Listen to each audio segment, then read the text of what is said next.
ನಮಸ್ಕಾರ. ನನ್ನ ಚಾನಲ್ಗೆ ಸ್ವಾಗತ ಮತ್ತು ಸುಸ್ವಾಗತ.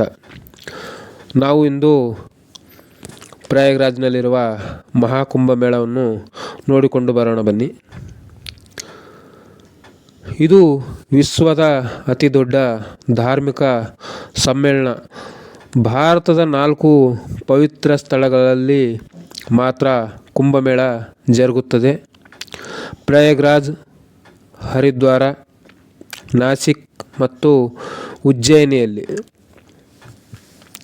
ಪ್ರತಿ 4 ವರ್ಷಗಳಿಗೆ ನಡೆಯುವ ಜಾತ್ರೆಯನ್ನು ಕುಂಭಮೇಳ ಎನ್ನುತ್ತಾರೆ.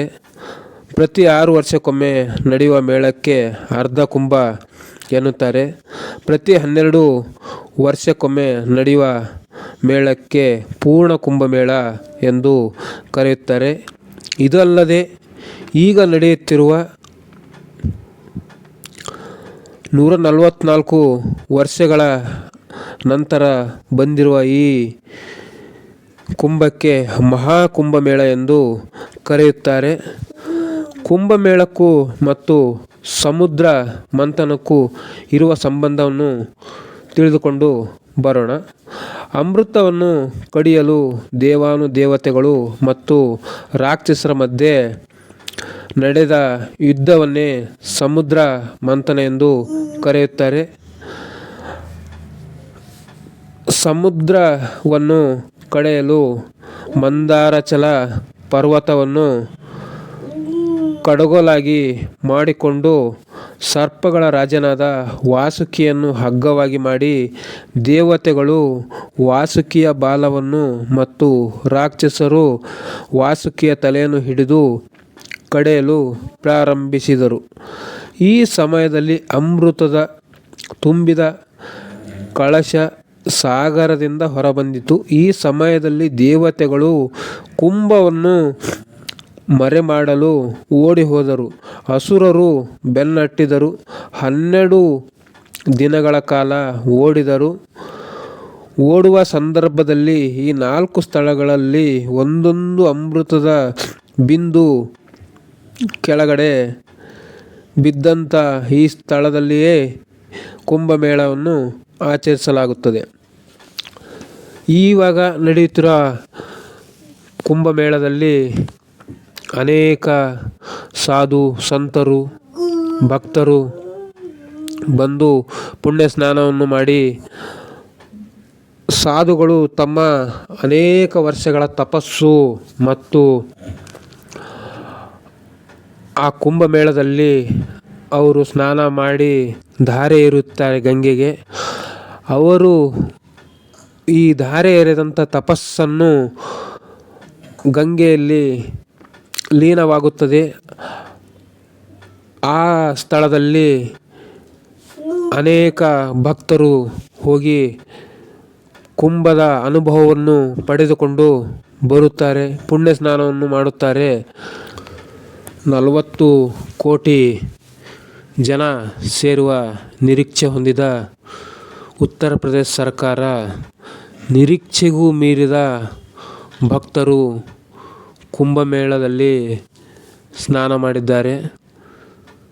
ಸರಿಸುಮಾರು 60 ರಿಂದ 65 ಕೋಟಿ ಜನ ಕುಂಭಮೇಳದಲ್ಲಿ ಪಾಲ್ಗೊಂಡಿದ್ದಾರೆ ಎಂದು ಉತ್ತರ ಪ್ರದೇಶ ಸರ್ಕಾರ ಹೇಳಿದೆ.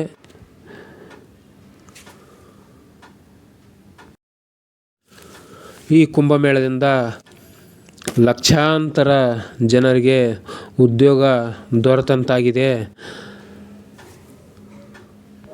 ಉತ್ತರ ಪ್ರದೇಶದ ಸರ್ಕಾರ ಪ್ರತಿಯೊಂದನ್ನು ಅಚ್ಚುಕಟ್ಟಾಗಿ ಮಾಡಿದೆ ಎಂದು ಹೇಳಬಹುದು. ಅಲ್ಲಿನ ಶೌಚಾಲಯದ ವ್ಯವಸ್ಥೆ ಆಗಿರ್ಬೋದು, ಕುಡಿಯುವ ನೀರಿನ ವ್ಯವಸ್ಥೆ ಆಗಿರ್ಬೋದು, ಊಟದ ವ್ಯವಸ್ಥೆ ಆಗಿರ್ಬೋದು, ರಸ್ತೆ ವ್ಯವಸ್ಥೆ ಆಗಿರ್ಬೋದು, ಯಾವುದೇ ತೊಂದರೆ ಇಲ್ಲದ ಹಾಗೆ ಅಲ್ಲಿರುವಂಥ ಜನಗಳ ಮುಖಾಂತರ ತುಂಬ ಅದ್ಭುತವಾದಂಥ ಕೆಲಸ ಆಗಿದೆ ಎಂದು ಹೇಳಬಹುದು.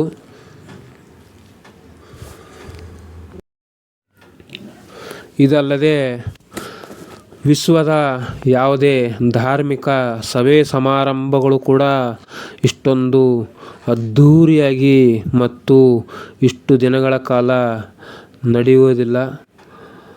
ಅದು ನಿರೀಕ್ಷೆಗೂ ಮೀರಿದ ದಾಖಲೆಯನ್ನು ಸೃಷ್ಟಿ ಮಾಡಿದೆ. ವರ್ಲ್ಡ್ ರೆಕಾರ್ಡ್ ಎನ್ನುವ ಹಾಗೆ ಮಾಡಿದೆ.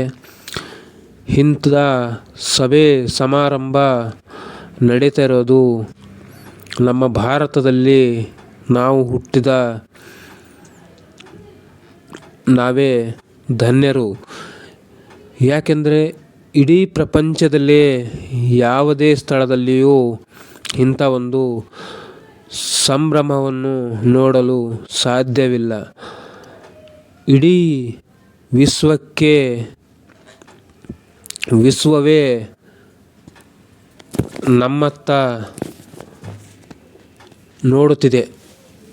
ಭಾರತ ದೇಶದಲ್ಲಿ ಈ ಧಾರ್ಮಿಕ ಸಮ್ಮೇಳನವು ನಡೆಯುತ್ತಿದೆ. ನಾವು ಒಂದು ಬಾರಿ ಹೋಗಿ ಬರೋಣ ಅನ್ನುವ ಹಾಗೆ ಇಡೀ ಪ್ರಪಂಚವೇ ವ್ಯಾಪಿಸಿ ಬಿಟ್ಟಿದೆ. ಎಲ್ಲಿ ಹೋದರೂ ಕುಂಭಮೇಳದ ಬಗ್ಗೆ ವಿಚಾರ ವಿನಿಮಯ ನಡೀತಾ ಇರುತ್ತೆ.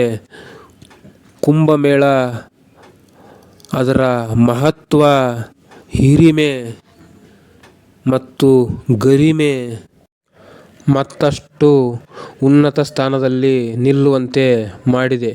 ಈ ವಿಡಿಯೋವನ್ನು ನೋಡಿದ್ದಕ್ಕಾಗಿ ಧನ್ಯವಾದಗಳು. ಶೇರ್ ಮಾಡಿ, ಲೈಕ್ ಮಾಡಿ ಮತ್ತು ಸಬ್ಸ್ಕ್ರೈಬ್ ಮಾಡಿ.